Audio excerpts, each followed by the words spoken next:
देखिए यहाँ पे हमारे साथ में कितना अन्याय हो रहा है, क्योंकि हमारे यहाँ पे महिलाएं और पुरुष भी इतने वो हो गए हैं कि कितने परेशान हैं। काश्तकार लोग देखो कि जमीन अपनी होकर भी फिर भी किसान लोग क्या कहते हैं मजबूर हो गए हैं। जो अपना अनाज कितना सस्ता बिक रहा है और लोग देख रहे हैं। और ये नेता लोग जो हमारे प्रधानमंत्री हैं मोदी जी, वो कितना ही मद्दा अनाज करके जो महिला और पुरुष जो 200-300 की दिहाड़ी कर रहा है वो अपना घर कैसे चलाएगा है। और क्या कहते हैं जो हमारे यहाँ पे खाना का देखो तेल कितना महंगा है, हमारे यहाँ की सरसों किया। जय जवान जय किसान का नारा इस देश के अंदर कांग्रेस की रहनुमाई में गुंजायमान हुआ। और उसके बाद जब डॉक्टर मनमोहन सिंह जी, सोनिया जी की अगुवाई में देश के अंदर कांग्रेस की सरकार चल रही थी, तो उसी सरकार ने इस देश के किसानों का ऋण माफ करने का ऐतिहासिक काम किया था। और आज वर्तमान में जो सरकार केंद्र में स्थापित है, उस सरकार ने किसानों के हितों के विपरीत 3 काले कानून किसानों पर थोपने का काम किया, जिसका किसानों ने पुरजोर तरीके से विरोध करने का काम किया। और मुझे ये कहते हुए कोई संकोच नहीं है कि आज किसान सड़कों पर फिर संघर्ष करने के लिए बाध्य है। और उन विषम परिस्थितियों में जब किसान आंदोलनरत थे, हमारी राष्ट्रीय अध्यक्ष सोनिया गांधी जी और राहुल गांधी जी की अगुवाई में कांग्रेस जनों ने किसानों के साथ लाभबद्ध होकर के आपकी इस लड़ाई में पूरा सहयोग देने का काम किया। जब आंदोलन चला, उस आंदोलन में लगभग 700 किसानों की शहादत हुई, लेकिन सत्ता में बैठे हुए लोगों ने संवेदनाओं के एक शब्द भी जो है किसानों की शहादत पर नहीं कहे। देश के प्रधानमंत्री जी अपने मन की बात जरूर सुनाते रहे, लेकिन आम जन की आवाज सुनने के लिए, किसानों की आवाज सुनने के लिए वो तैयार नहीं है। वहां उन हर एक राज्य में किसान बिल के आने के पहले उनके जो उद्योगपति मित्र हैं, उन्हें कैसे पता चल गया कि ऐसे एक्ट आने वाला है। उन्होंने बड़ी बड़ी जमीनें वहां पर बड़े बड़े गोदामों के लिए, जो मंडियां होती हैं सरकारी मंडियां, उनके स्थान पर अपनी मंडियां खोलने के लिए बड़ी बड़ी जगह खरीद दी। ये कैसे हो गया? इसका अर्थ है कि दाल में कुछ काला था। और उसके बाद कितनी अफसोस की बात है कि अब ये किसान जो एक्ट है, जो किसान विरोधी एक्ट था, ये काला कानून था। इस काले कानून को आपकी ताकत के आधार पर, आपकी मजबूती के आधार पर, आपके ताकत के बल पर, आपकी एकता के बल पर जो आपने एकता दिखाई, और हमारे आदरणीय नेता राहुल जी ने जो सच्चाई के साथ आपके कंधे से कंधा मिलाकर संघर्ष करने का ऐलान कांग्रेस जनों को दिया, उसका प्रतिफल था कि तानाशाह जो दिल्ली में बैठे हुए हैं, उन्होंने अपनी इस मनसा को वापस लिया। और वापस मनसा लेने के बाद कहते क्या हैं कि हमने बहुत बड़ा काम कर दिया, इस एक्ट को वापस ले लिया। अरे भाई, ये तो इसी तरह है जैसे कोई डकैती करे और डकैती करने पर पकड़ा जाए, उसके बाद डकैती का माल वापस करे और बड़ा उपकार दिखाए कि हमने डकैती का माल वापस कर लिया है। इसी तरह है मेरे साथियों। आजाद हिंदुस्तान में इससे बड़ा जुल्म मैं समझता हूं कभी नहीं हुआ, कभी नहीं हुआ। पक्ष और विपक्ष होता है, सरकारें अन्य भी आई होंगी, हमेशा 70 साल कांग्रेस की सरकारें नहीं रही।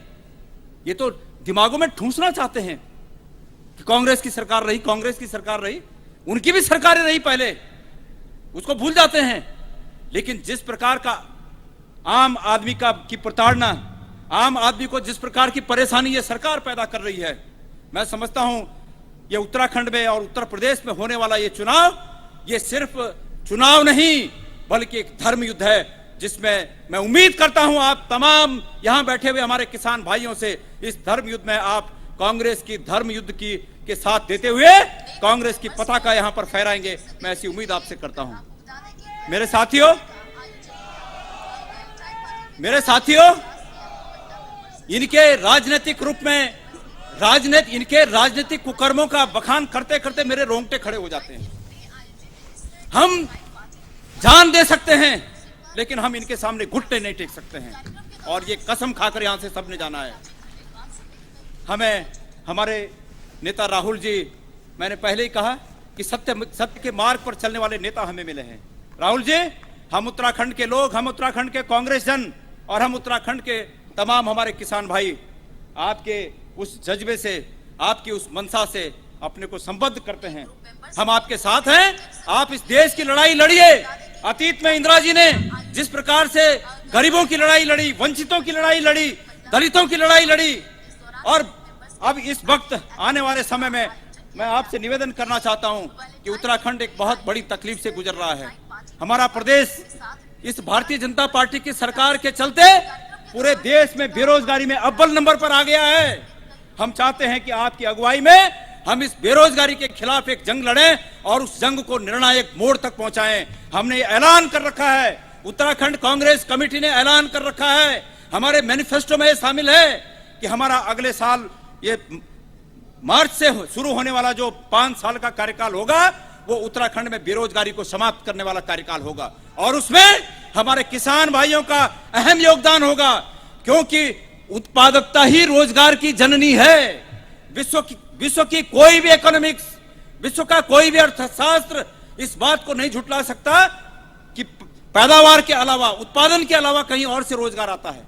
अगर कहीं और से रोजगार आता है तो वो सेकेंडरी सेक्टर है, सर्विस सेक्टर है, लेकिन प्राइमरी सेक्टर उत्पादकता है। और आप उत्पादक हैं और सरकार बनेगी तो आपके उत्पादक का प्रसंस्करण करके हम बड़ी मात्रा में रोजगार यहां पैदा करेंगे, ये मैं आपको विश्वास दिलाना चाहता हूं।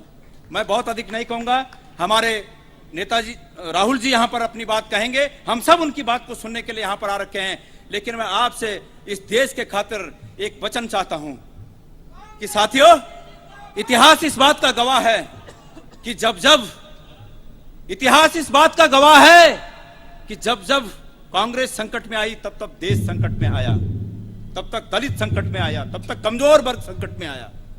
इसलिए अगर इस देश को मजबूत करना है तो यह आवश्यक है कि कांग्रेस को मजबूत किया जाए।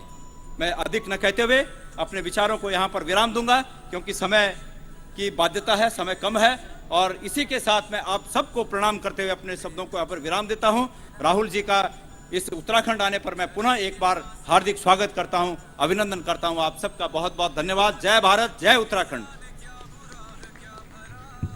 राहुल जी, उत्तराखंड भौगोलिक स्थिति से 2 भाग में विभाजित है। तराई के किसानों की अपनी समस्याएं होती हैं, बड़ी होती हैं, पर साथ ही जो हमारे पहाड़ी किसान हैं उनके छोटे खेत और उनकी जो समस्याएं हैं वो भी बहुत बड़े, खेत भले ही छोटे होते हैं पर समस्याएं बहुत बड़ी होती हैं। तो अपने मुख्यमंत्री के काल में माननीय हरीश रावत जी को मैं आमंत्रित करूंगा, जिन्होंने जब वो सरकार के मुखिया थे तो न सिर्फ तराई के किसानों की तरफ ध्यान दिया, बल्कि पहाड़ के जो हमारे उत्पाद हैं उन किसानों की जो उत्पाद थे उन पर भी उन्होंने विशेष उस सरकार ने काम किया। मैं माननीय हरीश रावत जी, पूर्व मुख्यमंत्री, उन्हें आमंत्रित करता हूं।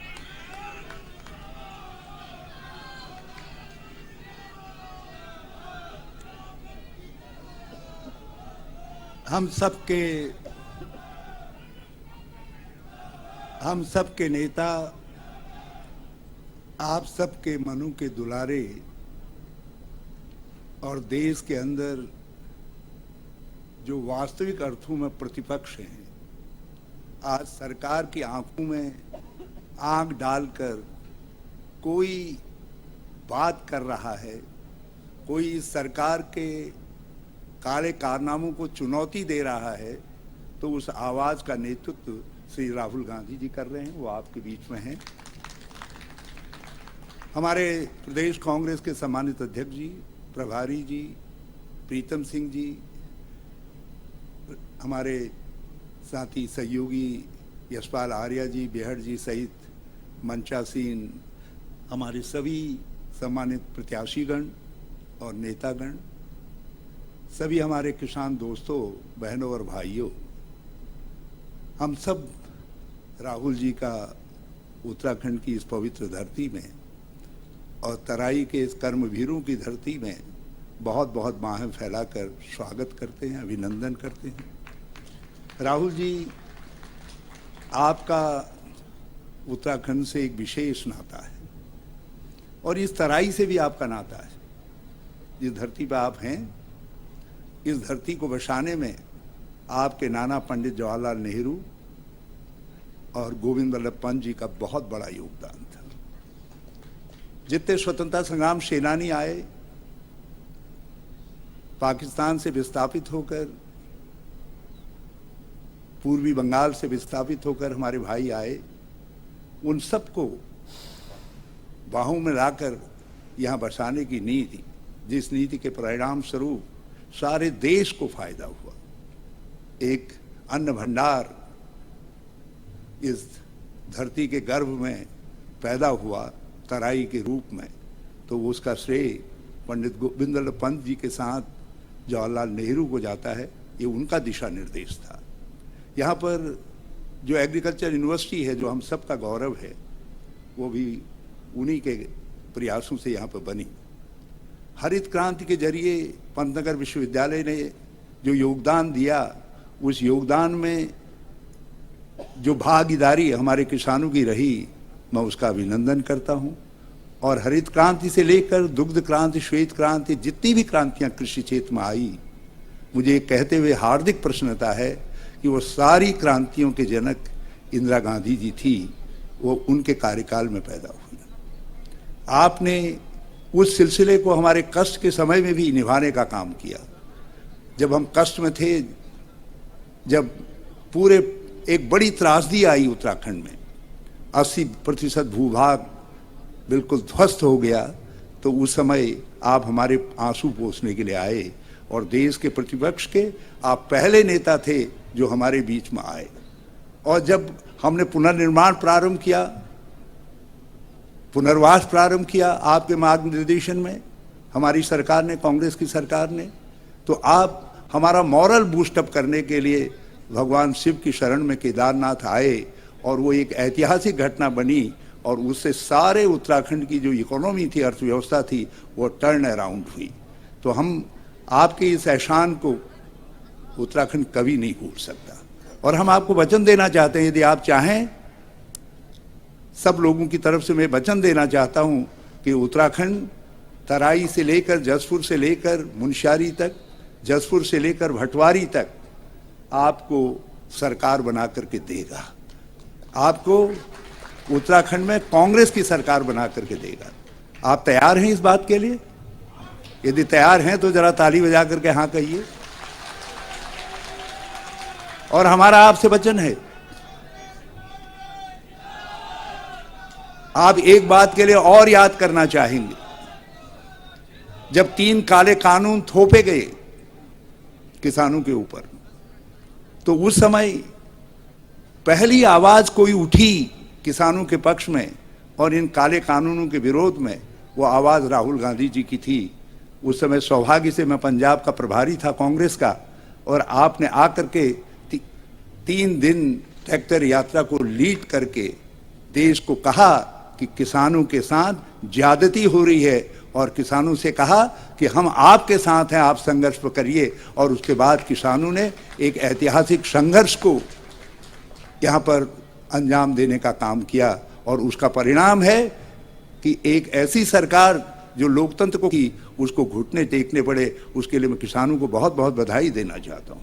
राहुल जी, आपकी पार्टी किसानों को वचन देना चाहती है, हमारी सरकार आएगी तो आपने जो संघर्ष में आपके ऊपर मुकदमे लगे हैं, हमको मालूम है किस तरीके की व्यथाएं आपको झेलनी पड़ी हैं, हम उन मुकदमों को वापस लेंगे। मैं आपको ये भी आश्वस्त करना चाहता हूँ, ससम्मान वापस लेंगे। जिनका नुकसान हुआ है उस नुकसान की भरपाई करने का काम करेंगे। और हम आपको ये भी आश्वस्त करना चाहते हैं अपनी कांग्रेस की तरफ से, हमने पहले भी, हमारी सरकार ने एक कानून बना करके एक आदेश निकाला था, यशपाल आर्या जी उस समय हमारे मंत्री थे, राजस्व मंत्री, कि जो जमीनों पर काबिज लोग हैं लंबे समय से, उन जमीनों को का मालिकाना हक हमने उनको दिया था। कांग्रेस की सरकार गई, इस सरकार ने उस मालिकाना हक के कानून को पीछे रख दिया। और हम आपसे कहना चाहते हैं कि फसली आधार पर हम निर्धारित करेंगे इस बात को कि किसानों को उनका मालिकाना हक मिले जिन जमीनों पर वो काबिज हैं। ये हमारे किसान भाइयों की मांग में भी सम्मिलित है। हम आपको आश्वस्त करना चाहते हैं कि उत्तराखंड में कांग्रेस की सरकार पहली ऐसी सरकार होगी जो एमएसपी को मनसा वाचा कर्मणा से लागू करेगी और आपकी फसलों को पूरे रूप से खरीदा जाए इसको सुनिश्चित करने का काम करेगी। हमने राहुल जी के मार्गनिर्देशन में इस बात को तय करने का काम किया है कि हम सत्ता में आएंगे तो पहले साल ही 100 यूनिट बिजली फ्री देंगे। उस फ्री बिजली में आपके जो नलकूपों आदि के बिजली के बिल हैं बकाया हैं उनकी माफी भी सम्मिलित होगी। यह हम आप सबसे कहना चाहते हैं। मैं आपको इस बात के लिए भी हम आश्वस्त करना चाहते हैं कि एमएसपी को कानूनी अधिकार देने की जो आपकी मांग है उस मांग के साथ आप उत्तराखंड की कांग्रेस की सरकार और उत्तराखंड के कांग्रेस जनों को साथ खड़ा पाएंगे। हमने अभी अपना घोषणा पत्र जारी किया है। माननीय प्रियंका जी आई थी उस घोषणा पत्र को जारी करने के लिए। हमने उस घोषणा पत्र में कहा है कि 4 धाम हजारों हजार काम, वो हजारों हजार काम हमने बद्रीनाथ, केदारनाथ, गंगोत्री, यमुनोत्री के वरदान के रूप में, उनके आशीष के रूप में उत्तराखंड की जनता के सम्मुख रखे हैं। उसमें हमने कहा है आपसे कि आप हमारी सरकार बनाइए, हम 5 साल में 4 लाख रोजगार पैदा करेंगे स्थायी नेचर के जो है। हमने कहा है कि जो 57,000 पद सरकार में खाली पड़े हुए हैं हम उनको पहले साल ही भर्ती उनको पूरा भरने का काम करेंगे। हमने आपसे कहा है कि हम जो स्वास्थ्य सेवाएं कोरोना काल में ध्वस्त हो गई थी, आप सब जानते हैं कि देश के अंदर दूसरे नंबर पर प्रतिशत के हिसाब से ज्यादा लोग कहीं मरे तो हमारा उत्तराखंड है। इन्होंने स्वास्थ्य सेवाओं को बिल्कुल चरमरा दिया। हम स्वास्थ्य सेवाओं को सुधार करके हम स्वास्थ्य सेवाओं को गांव-गांव, द्वार-द्वार पहुंचाने का काम करेंगे। हम ऐसे 5 लाख लोगों को चयनित करेंगे जो कोरोना से त्रस्त होकर के जिनके काम बंद हो गए, नोटबंदी, जीएसटी से जिनके काम बंद हो गए, जो लोग आज खड़े नहीं हो पा रहे हैं, जो बिल्कुल गरीब हैं, अपने परिवारों के लिए बुनियादी सुविधाएं नहीं जुटा पा रहे हैं, उन परिवारों में से उन 5 लाख, वो संख्या ज़्यादा भी हो सकती है, हम उन लोगों को हम 40,000 रुपया हर साल देने का काम करेंगे ताकि वो खड़े हो सके। वो हमारे नागरिक, हमारे राज्य के नागरिक हैं।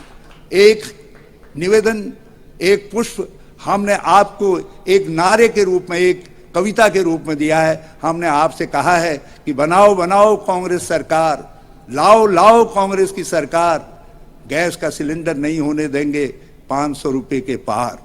और हम आप सबको आश्वस्त करना चाहते हैं, राहुल जी की तरफ से यह हमेशा निर्देश रहता है कांग्रेस के मुख्यमंत्रियों को कि आपने जो कुछ वादे घोषणा पत्र में किए हैं आप उनको सिलसिलेवार पूरा करिए। राहुल जी, हम जब किसानों के सामने, अन्नदाताओं के सामने और अन्न भूमि के सामने खड़े हैं, इस पवित्र भूमि के सामने खड़े हैं, तो हम आपको साक्षी मान करके कह रहे हैं हम इन सब वादों को क्रमशः पूरा करने का काम करेंगे। हम एक खुशहाल उत्तराखंड बनाएंगे, एक समृद्ध और सक्षम उत्तराखंड बनाने का काम करेंगे। हम एक ऐसा उत्तराखंड बनाएंगे जिसमें हम तकनीक का समन्वय करके जो उन्नतशील राज्य हो, दूसरे राज्यों के लिए एक मॉडल के रूप में हो। मैं इन्हीं शब्दों के साथ एक बार फिर आप सब की तरफ से राहुल जी का इस पवित्र भूमि में, किसानों की भूमि में, किसानों के बीच में बहुत बहुत अभिनंदन करता हूं, बहुत बहुत स्वागत करता हूं। आप सबसे प्रार्थना करता हूं कि एक बार जोरदार करतल ध्वनि से, ताकि सारे प्रदेश में यहाँ की गूंज जाए, हमारे उधम सिंह नगर की गूंज जाए, किच्चा की गूंज जाए, ताली बजाने की कृपा करें। सब राहुल जी के स्वागत है। दूर दूर तक जो है, दूर दूर तक ताली बजाने की कृपा करें। आप सबका बहुत बहुत धन्यवाद। जय हिंद, जय भारत। और मैं किसानों को जिन्होंने इस संघर्ष को लड़ा है उनको सैल्यूट करता हूं। बहुत बहुत धन्यवाद रावत जी। मैं, अगर राहुल गांधी जी इस देश में किसी परिचय के मोहताज नहीं हैं। राहुल गांधी जी इस देश की स्वच्छ राजनीति के प्रतीक हैं। राहुल गांधी जी इस देश की ईमानदार राजनीति के प्रतीक हैं। राहुल गांधी जी का विश्वास है कि साधनों की सुचिता वो जरूर हमें सुनिश्चित करनी चाहिए, और सत्ता के पीछे भागने वाले नेता के रूप में इस देश ने कभी भी राहुल गांधी जी को नहीं देखा। इसलिए मैं आज माननीय आदरणीय राहुल गांधी जी, आपकी अनुमति से आपके लिए इस देश के जो लोग हैं उनके लिए जरूर 2 लाइनें कहना चाहूंगा। मेरे लहेजे में जी हजूर न था, मतलब सत्ता के पीछे जिस तरह से लोग भागते हैं, आज जिस तरह से देश में सत्ता काबिज, जो लोग सत्ता पर जो काबिज हुए बैठे हैं, जिस तरह से अमीर पूंजीपतियों के पीछे और उनकी चमचागिरी करके हम कहेंगे कि उनको खुश करके आज सत्ता में बैठे हैं, तो राहुल गांधी जी की तरफ से मैं कहूंगा कि मेरे लहेजे में जी हजूर न था, बस इसके सिवा मेरा कोई कसूर न था। मेरे लहेजे में जी हजूर न था, बस इसके सिवा मेरा कोई कसूर न था। कुछ पल के लिए भी अगर मैं बेजमीर हो जाता, कुछ पल के लिए भी मैं अगर बेजमीर हो जाता, यकीन मानिए साहब कब का वजीर हो जाता। तो आदरणीय राहुल गांधी जी, जिनका हम इंतजार कर रहे थे, वो आए और हमें अपना मार्गदर्शन दें।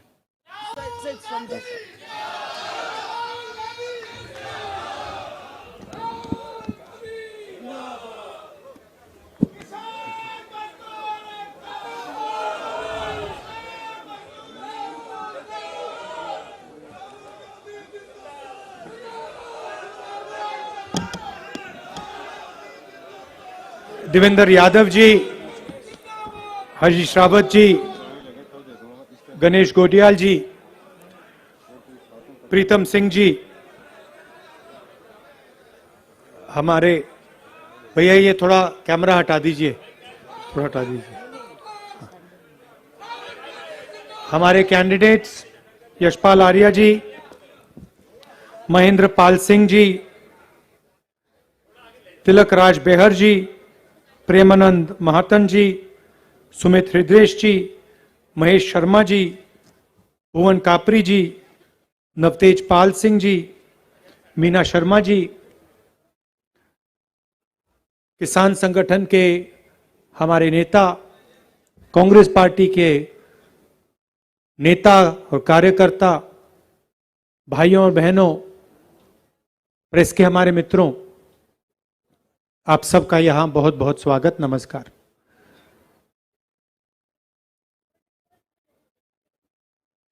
सबसे पहले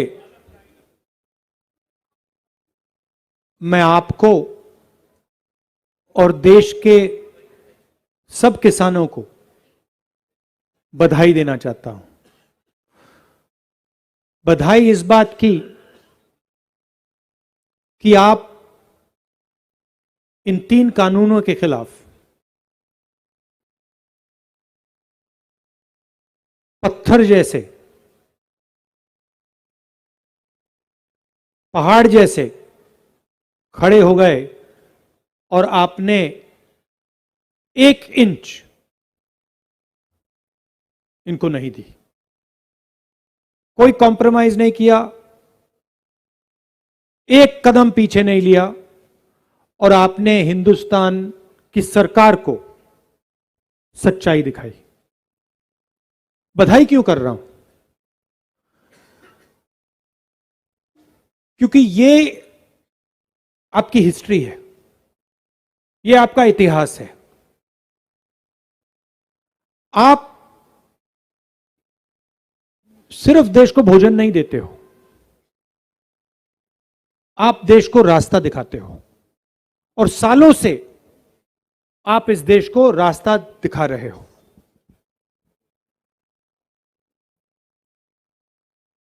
अंग्रेजों से लड़ाई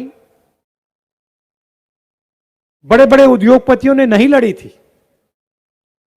अंग्रेजों से लड़ाई हिंदुस्तान के किसानों ने और मजदूरों ने लड़ी थी। उसके बाद हरी क्रांति, कांग्रेस पार्टी, लोग कहते हैं कांग्रेस पार्टी ने हरी क्रांति दी, नहीं, कांग्रेस पार्टी ने किसानों के साथ पार्टनरशिप बना के देश को हरी क्रांति दी थी। पसीना, खून पसीना हिंदुस्तान के किसान ने दिया था। और मैं आजादी की बात की, हरी क्रांति की बात की, बहुत और ऐसे उदाहरण दे सकता हूं। इसको आप भी जानते, पूरा देश जानता है। आपने देश की सरकार को बताया कि हिंदुस्तान की सच्चाई से हम नहीं हटने वाले हैं। आप हमें ना खरीद सकते हो, ना डरा सकते हो, ना दबा सकते हो, हम नहीं हटेंगे।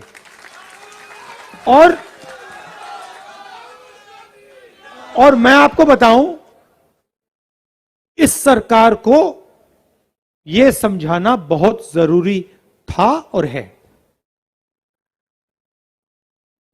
पार्लियामेंट में अपने भाषण में मैंने कहा कि दो हिंदुस्तान बन रहे हैं। एक अमीरों का हिंदुस्तान, प्राइवेट हवाई जहाज, 5 स्टार 7 स्टार होटल, मर्सिडीज गाड़ी, अमीर लोगों का हिंदुस्तान। उसमें ना कानून से कुछ लेना देना, आप कुछ भी करना चाहते हो कर दो, कुछ भी खरीदना चाहते हो, कहीं भी आप कानून तोड़ना चाहते हो, किसी की जमीन हड़पना चाहते हो कर सकते हो। चुने हुए लोगों का हिंदुस्तान। इसमें बहुत लोग नहीं है, 100-200 लोग हैं। पार्लियामेंट में मैंने एक आंकड़ा रखा और आपको भी आज बताता हूं। भाइयों और बहनों, हिंदुस्तान में 100 लोगों के पास हिंदुस्तान के 40% लोगों से ज्यादा धन है। हिंदुस्तान के 40% लोगों के पास जितना धन है, उतना धन 100 लोगों के पास है। ऐसी डिस्पैरिटी, ऐसी इनकम डिस्पैरिटी शायद किसी और देश में नहीं है, सिर्फ हिंदुस्तान में है। दूसरा हिंदुस्तान गरीबों का, किसानों का, मजदूरों का।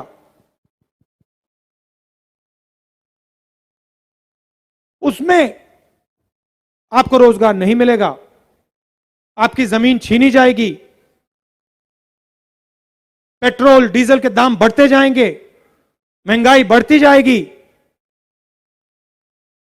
दो हिंदुस्तान हम नहीं चाहते हैं, हम एक हिंदुस्तान चाहते हैं। और न्याय हिंदुस्तान में होना चाहिए।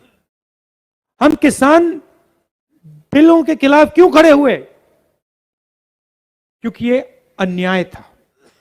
ये हिंदुस्तान के किसानों के खिलाफ, मजदूरों के खिलाफ अन्याय था। इसीलिए कांग्रेस पार्टी आपके साथ खड़ी हुई। आज आपके एक नेता ने कहा, मनमोहन सिंह का जो समय था, उन्होंने उसको गोल्डन पीरियड कहा। वो गोल्डन पीरियड क्यों था? वो गोल्डन पीरियड इसलिए था क्योंकि उस समय किसानों के बीच और सरकार के बीच पार्टनरशिप थी। हमारे दरवाजे, सरकार के दरवाजे आपके लिए खुले हुआ करते थे, बंद नहीं थे। आप हमारे पास आते थे और जो आपके दिल में था, चाहे वो किसान हो, मजदूर हो, आप आते थे सरकार के पास, जो आपके दिल में था वो आप कह जाते थे। कभी कभी हम आपसे कहते थे, देखिए हम आपसे सहमत नहीं हैं, और कभी कभी हम आपसे कहते थे, ये जो आपने बात बोली है, ये आपने बिल्कुल सही बोली है। मतलब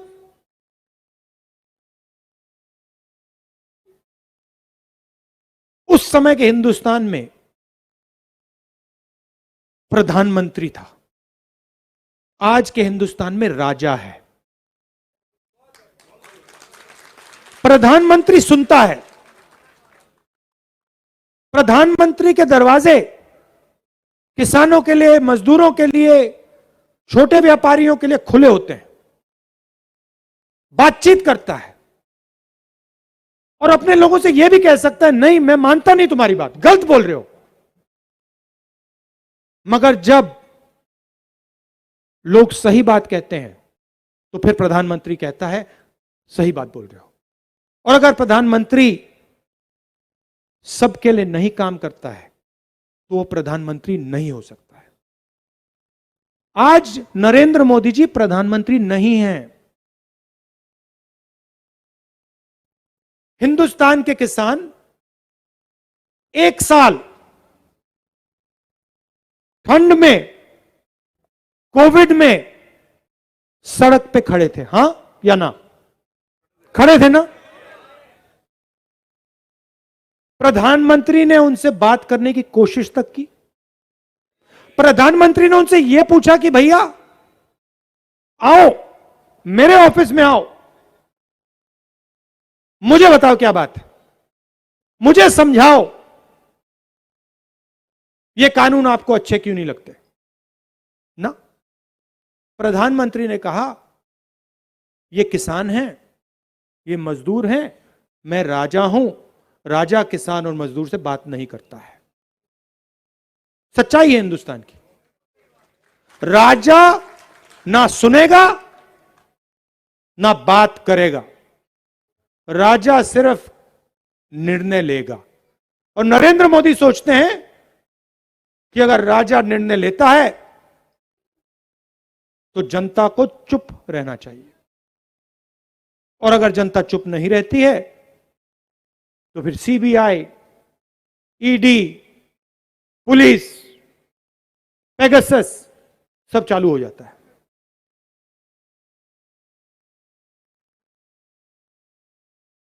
आप हमारे पास आए, मुझे दिन याद है, यूपीए की सरकार थी,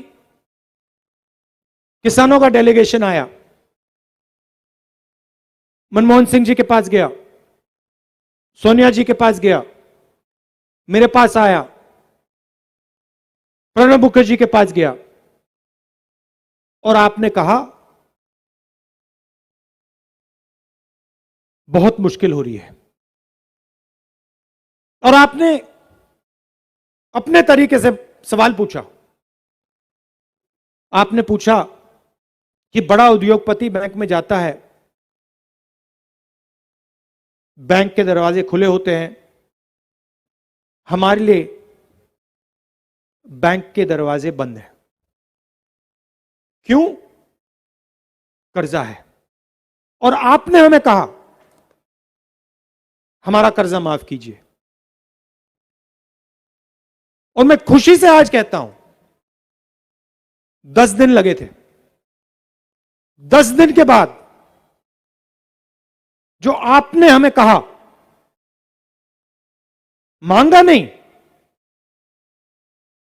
जो आपने हमें कहा वो हमने करके दिखा दिया।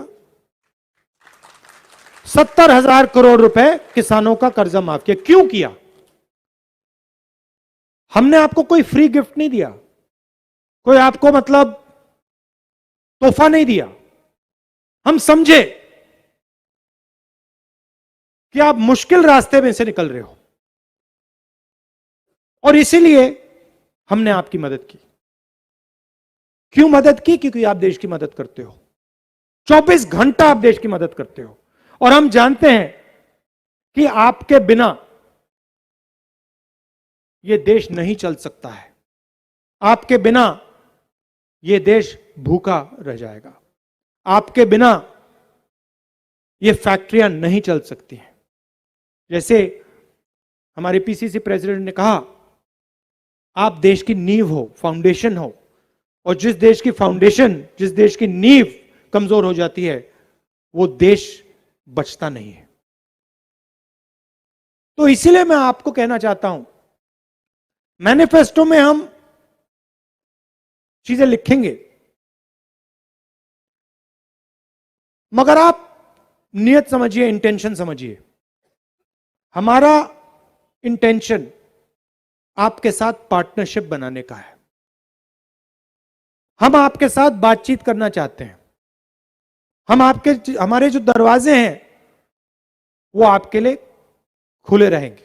कभी कभी आप हमारे पास आओगे, हम कहेंगे देखिए जो आप कह रहे हो ये मुश्किल है, और कभी कभी आप हमारे पास आओगे और हम कहेंगे भैया जो आप कह रहे हो बिल्कुल सही है, ये हम कर सकते हैं और ये हम करके दिखा देंगे।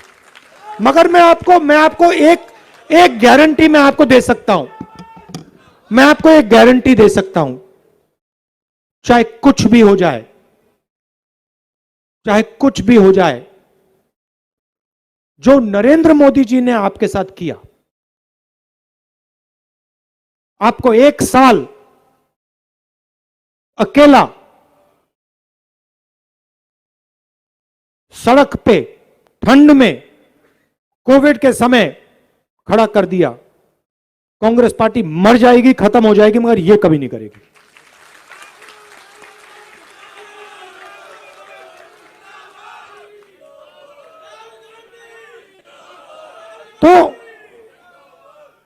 तो मेरा मैसेज यह है किसानों को, मजदूरों को, उत्तराखंड की जनता को, कि हम आपके साथ पार्टनरशिप चाहते हैं, सबके साथ, युवाओं के साथ, किसानों के साथ, मजदूरों के साथ।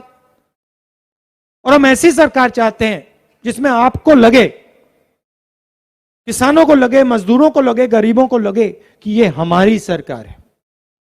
और जो भी हम कहना चाहते हैं हम दिल खोलकर सरकार में चीफ मिनिस्टर को कह सकते हैं।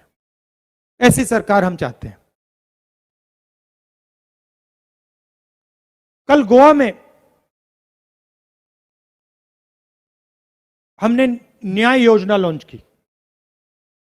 मैंने 2 हिंदुस्तान की बात की, अमीर हिंदुस्तान, गरीब हिंदुस्तान।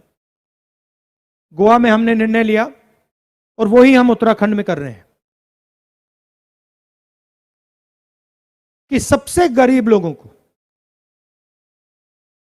कांग्रेस पार्टी की सरकार, चाहे गोवा में हो चाहे उत्तराखंड में हो,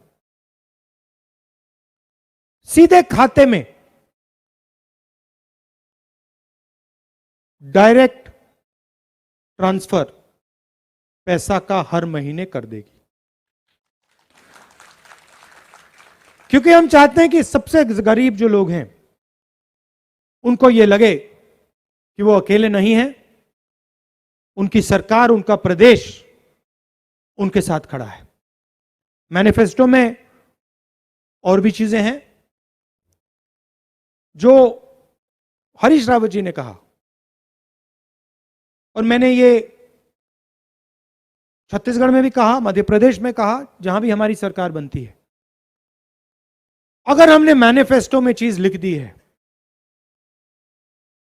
जो भी चीफ मिनिस्टर बनेगा वो उसकी गारंटी है, उसको करना पड़ेगा। छत्तीसगढ़ में हमने कहा धान के लिए 2500 रुपए मिलेगा। हमने कहा, बीजेपी के लोगों ने कहा करा नहीं जा सकता। अब जाइए छत्तीसगढ़, जाइए पूछ लीजिए, 2500 रुपए धान के लिए मिलते हैं। हमने छत्तीसगढ़ में कहा हम डायरेक्ट ट्रांसफर पैसा सबसे गरीब लोगों को करके देंगे। 2 दिन पहले मैंने स्कीम का उद्घाटन किया, पहले चेक हमने पकड़ा दिए। दूसरी तरफ नरेंद्र मोदी जी के भाषण आपने सुने हैं, 2 करोड़ युवाओं को रोजगार दूंगा, याद है? 15 लाख रुपए बैंक अकाउंट में डाल दूंगा, याद है? आमदनी दुगनी कर दूंगा, याद है? याद है ना? काले धन को मिटा दूंगा, याद है ना? काले धन को मिटा दूंगा। मगर अब जो किसानों का है अपने 2 मित्रों को पकड़ा दूंगा। धन्यवाद।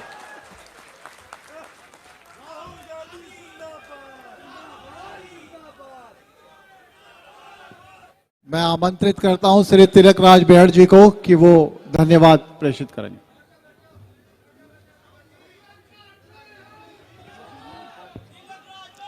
हमारे बीच में हमारे सम्मानित नेता आदरणीय राहुल गांधी जी, आदरणीय हरीश रावत जी, आदरणीय देवेंद्र यादव जी, प्रदेश अध्यक्ष गोदयाल जी, नेता प्रतिपक्ष प्रीतम सिंह जी, आदरणीय यशपाल आर्या जी और मंचासीन पार्टी के सभी वरिष्ठ नेतागण, सम्मानित किसान भाइयों, मैं आप सबकी तरफ से राहुल गांधी जी का धन्यवाद करता हूं कि उन्होंने आज आकर हम सबका मार्गदर्शन किया। और मैं राहुल गांधी जी को भी विश्वास दिलाता हूं, ये तराई की जनता कांग्रेस के साथ खड़ी है और कांग्रेस का साथ देगी चुनाव के अंदर। यहां के किसानों ने मन बना लिया है कि एक एक वोट कांग्रेस की झोली में जाएगा और कांग्रेस के सारे विधायक 9 के 9 विधायक जीत कर आएंगे। प्रदेश के अंदर सरकार तो बनेगी बनेगी, आपके नेतृत्व में आने वाले समय में देश के अंदर भी सरकार बनेगी कांग्रेस पार्टी की, ऐसा मानना है।